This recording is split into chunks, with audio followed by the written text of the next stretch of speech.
오늘 하나님 말씀은 창세기 2장 15절에서 17절까지입니다. 여호와 하나님이 그 사람을 이끌어 에덴 동산에 두어 그것을 경작하며 지키게 하시고 여호와 하나님이 그 사람에게 명하여 이르시되 동산 각종 나무의 열매는 네가 임의로 먹되 선악을 알게 하는 나무의 열매는 먹지 말라. 네가 먹는 날에는 반드시 죽으리라 하시니라. 하나님께서는 일주일간에 천지 만물을 다 만드시고 아름다운 사람까지 다 만드시고 이렇게 복을 주십니다. 하면서도 또 한 가지 동산 중앙에 그 나무의 열매는 먹지 말라. 선악을 알게 하는 열매를 먹지 말라. 왜? 그러면 반드시 죽는다. 하나님께서 일방적으로 우리에게 명령하시고 계약을 하신 거예요. 그걸 먹으면 죽는단다. 이렇게. 그러니까 하나님이 하나님이심과 우리가 사람이심을 알게 하시는 그러한 계약과 약속이에요. 그다음에 로마서 6장 23절에도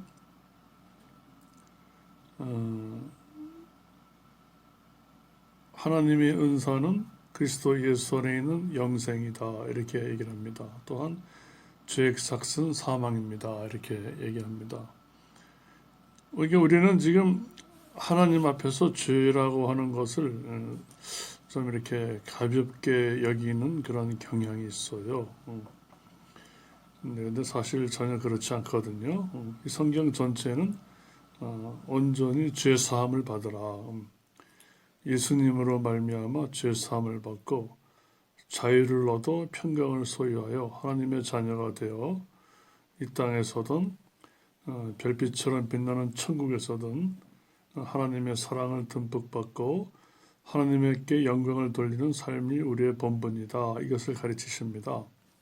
근데 우리는 죄라 그러면 자꾸 소소하게 눈에 보이는 남을 괴롭히거나 이렇게 남을 이렇게 큰 피해를 입히거나 어떤 그로 인해서 또 죽이거나 이렇게 했을 때 그건 하나의 죄라기보다도 죄로 인한 하나의 결과거든요. 그건 이제 증상이라고도 얘기할 수 있죠. 이미 감기 기운은 쏙 들어왔는데 우리가 콜록콜록하거나 열이 나거나 몸 좀 눕는다는 그 자체는 감기 바이러스가 들어오고 난 이후에 어떤 그 결과를 보여주는 그 모습일 뿐이죠. 실제는 그 바이러스가 그 감기의 그 원인이 되죠. 이와 같이 우리도 마찬가지로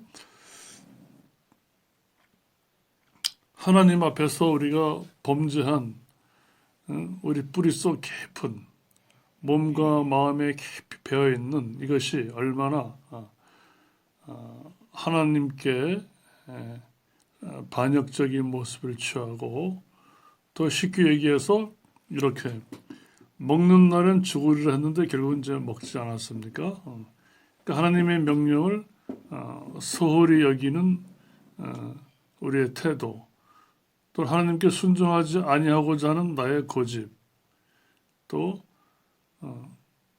하나님처럼 되고 싶어하는 나의 탐욕, 또 그 무엇보다도 나를 자랑하고 싶어하는 어떤 그 교만심. 또 이 죄라고 하는 뜻은 원래 이렇게 활을 쏠 때 화살이 날아가서 목표물에 딱 맞는 것이 원칙인데 여기서 벗어난 상태를 이제 그 목표물을 관역이라고 그러거든요. 관역. 관역에서 벗어난 상태를 이제 죄다. 이렇게도 이제 설명이 됩니다. 그러니까 하나님의 뜻에 어긋난 우리의 중심의 태도. 이걸 갖고 있으면 늘 우리는 죄의 결과를 양산할 수밖에 없어요. 악 영향을 우리가 처리할 수밖에 없고.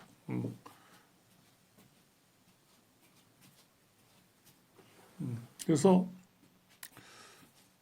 우리는 그런데 소위 자연인 사람은 다 태어나면 자연인이 됩니다. 그러니까 처음부터 예수님을 잘 믿는 그 마음이 생기는 게 아니에요. 로마서 5장 12절 말씀에도 한 사람으로 말미암아 죄가 세상에 들어오고 그 죄로 말미암아 사망이 들어왔나니 이와 같이 모든 사람이 죄를 지었으므로 사망이 모든 사람에게 이르렀느니라 이렇게 말씀하세요. 그러니까 우리는 뭐예요? 사망이 우리 안에 꽉 차 있다는 사실이 이게 사실은 정상적인 상태가 아닌데 우리는 뭐예요? 이걸 너무나 정상적으로 알고 있는 거예요. 너무나 정상적으로. 왜?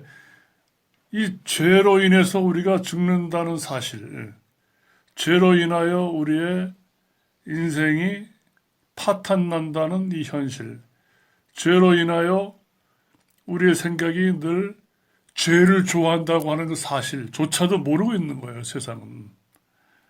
그러니까 굉장히 안타깝죠. 그러니까 예수님께서 얼마나 안타까워 하셨겠어요. 우리가 원래 죄 중에 빠져가지고 죄악되게 살다가 가는 인생이 아닌데 하나님의 말씀을 불순종하여 그 어긋난 우리의 그 고집과 자아와 불만과 교만과 모순투성이와 탐욕과 이것이 자연스러운 게 아니라는 거예요. 자연스러운 게. 근데 우리는 너무나 자연스럽다고 생각해요. 그러니까 어떻다 합리화를 시켜가지고 전쟁을 해서라도 많은 물질적 자산을 빼앗기도 하고 어떤 명분을 세워서라도 남에게 큰 치명적인 피해를 주면서도 나의 것, 나의 나라의 것 이것을 챙기고 이렇게 사람이 어떻게 보면 이제 천박해진 거죠. 보면 하나님 보시기에 그런 존재가 아니었는데 사람이.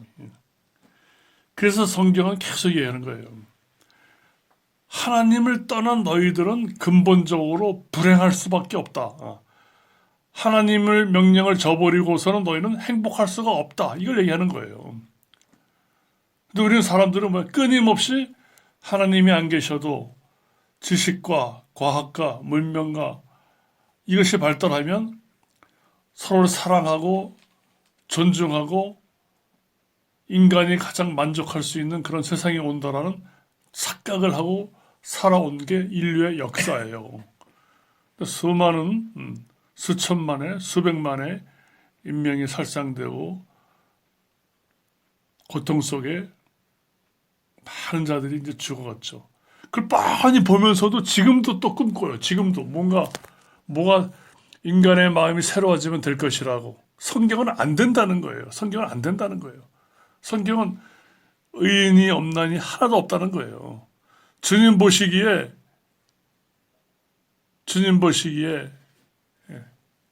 아름다운 사람이 하나도 없다는 거예요. 그러니까 주님 보시기에 의라고 하는 건 뭐예요? 죄가 없는 상태를 얘기하는 거예요.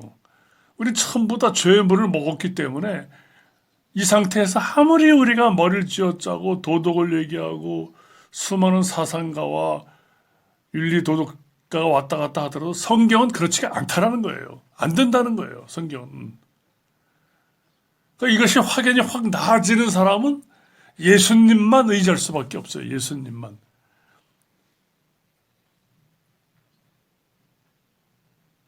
그러니까 우리가 이 죄의 문제는 어린이건 청소년이건 노인이건 동양이건 서양이건 이건 상관이 누구에게나 다 이게 큰 문제예요.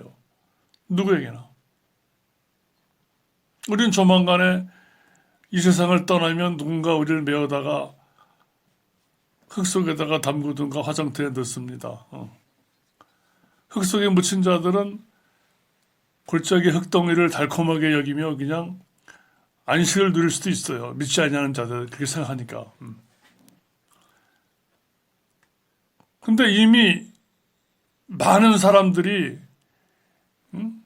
우리 앞을 앞서서 이미 떠나갔고 나머지 모든 남은 모든 사람들도 따라온다는 거예요. 그러니까 우리가 분명한 것은 뭐예요? 이 땅에서 우리가 잠시 산다는 거예요. 잠시. 어린 시절에는 이 땅에 세월이 엄청 많아가지고 무엇을 해도 시간이 부족하지 않을 것 같은 느낌이 들지만 성경에서 철이 좀 빨리 들어라 그 얘기야. 네가 그만큼 그렇게 할수록 뭐예요? 청년의 때, 공고한 때가 이르기 전 청년의 때에 하나님 멀리 하게 된다는 거예요. 결국은 눈 깜빡하면 머리가 허해지고 주님께서 우리 부르실 날이 온다는 거예요. 성경은 그걸 얘기하는 거예요. 그 가운데서도 뭐 우리에게 하나님께 불순종하고 반역한 이것을 청산하지 아니하면은 이 죄와 이 반역이 우리를 죽인다는 거예요. 우리를. 이건 이 땅에서 내가 육신이 없어지고 마는 것이 아니라 영원히 고통 가운데 우리가 해결할 수가 없는 그 진흙탕 속에 빠져버린다는 거예요. 굉장히 심각한 문제예요. 심각한 문제. 노인도 죽지만 어린이들도 많이 죽어요. 그러니까 반드시 지옥과 심판이 있는데 이것을 우리가 지금 평안할 때 준비하지 못하면 언제 준비하냐 그 얘기예요. 죄의 삭은 사망이다. 죄의 삭은 사망이다. 창세기에도 죄의 삭은 사망이다. 야고보서에서도 뭐 욕심이 잉태한즉 죄를 낳고 죄가 장성한즉 사망을 낳느니라. 이게 아담이에요. 그 아담이 누구냐? 바로 나예요. 나. 계속 내 뜻과 내 목적과 뭐든지 내 마음대로 하고 싶잖아요. 아담이. 하나님이 간섭하는 걸 싫어하는 거예요. 그러면 너는 정령 죽는다 그래도 그 말조차도 창세기에서는 안 들었어요. 정령 죽는다 그래도 제가 죽는 길을 택하는 게 이게 인간이라는 거예요. 인간이. 이게 아담한테 하는 얘기가 아니에요. 바로 여러분들 각자 나 자신에게 하는 얘기예요. 하나님께서. 뒷감당할 수가 없다는 거예요.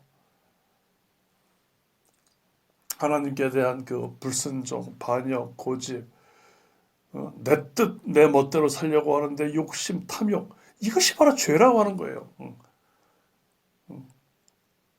우리가 원래 이렇게 죄를 짓고 사는 인생이 아니라는 거예요. 하나님께서는. 그래서 돌아와라. 내가 이 땅에 내려가서 내가 죽음으로써 그 문제 해결했는데 돌아오라는 거예요.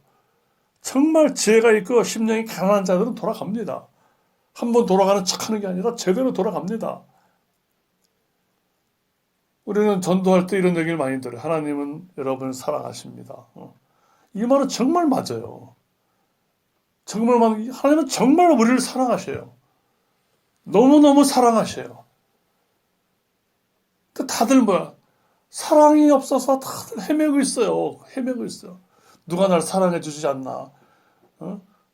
저 물건을 사면 내가 만족을 드릴 텐데, 저 사람 정도면 내가 기쁨을 드릴 텐데, 내가 많은 사람에게 칭찬을 드리면 내가 만족할 텐데, 성경은 만족할 수가 없다는 거예요. 사람은 그 만족은 하루 이틀도 못 간다는 거예요. 그러니까 주님이 경고하시는 거예요. 속지 말라는 거야. 악한 동무들은 우리를 자꾸 속인다는 거예요.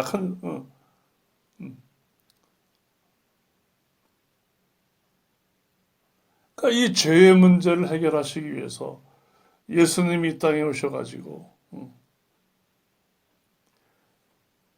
이 죄, 내 고집과 내 탐욕을 주님이 죽여버리셨다는 거예요. 이게 지금 그 죄라고 하는 것이 하나님처럼 되고자 하는데 악한 마음, 불순종의 마음, 고집, 남을 무시하는 마음, 나만 잘 되고자 하는 마음, 뿌리 깊은 하나님에 대한 불신, 끊임없이 지금도 하나님 말씀이라면 무슨 고개 돌려버리는, 그래서 내 멋대로 살려고 하는 이걸 주님이 죽여버려 주셨기 때문에 우리가 죄에서 해방되고 자유했다는 거예요. 그것을 알게 하신다는 거예요. 하나님께서.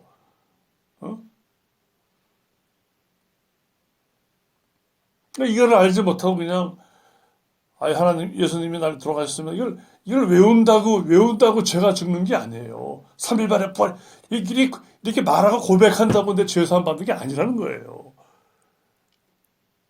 우리의 죄가 얼마나 참혹한가를 깨닫고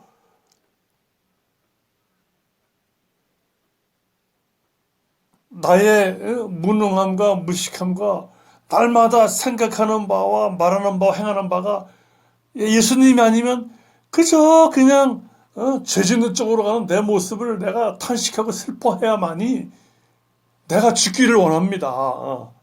이게 되지 않고 그냥 다 먹고 살만하고 돈도 많고 공부도 많이 하고 놀 사람도 많고 갈 데도 많아.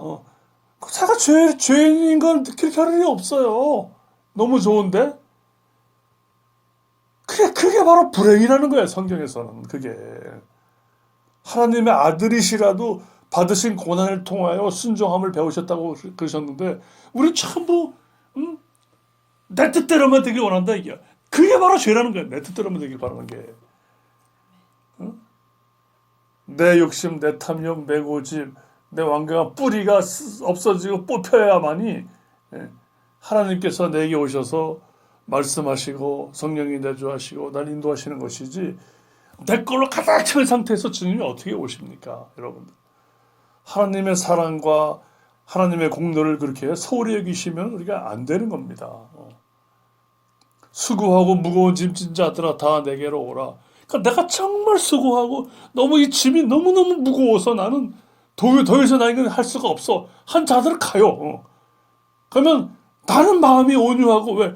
이 세상에서 마음이 온유하고 겸손한 자에게서 일을 받고자 했는데 지나가 보니까 계속 거품이었다는 거예요. 아, 예수님만이 마음이 온유하고 겸손하시구나. 세상은 내게 쉼을 주는 것 같아. 뭐 돈을 갖고 와서 뭘 좀 쉬고 어디 좋은 데 가서 보고 먹고 하면 돼. 근데 그것도 하루도 못 간다는 거예요. 그 쉼이. 끊임없이 잔잔한 영원한 쉼이 아니라는 거예요. 그 쉼은 예수님에게만 있다. 예수님에게만, 여러분들. 그래서 오늘 본문 말씀을 통하여 우리는 근본적으로 하나님이 돕지 아니하시면 우리는 행복할 수가 없어요. 하나님을 의지하지 아니하면 우리는 근본적으로 만족할 수가 없어요. 근데 우리가 하나님을 의지하면 뭐예요? 우리가 생각하는 그 이상으로 우리를 만족하게 하시고 기쁨을 주시고 하나님의 사랑에 감사하게 하신다는 거예요. 우리 모두 하나님의 핏빛보다 진한 사랑을 늘 삶 가운데 묵상하시고 감사하시고 소소한 생활 가운데 하나님을 지극히 사랑하는 우리 모두가 되었으면 합니다.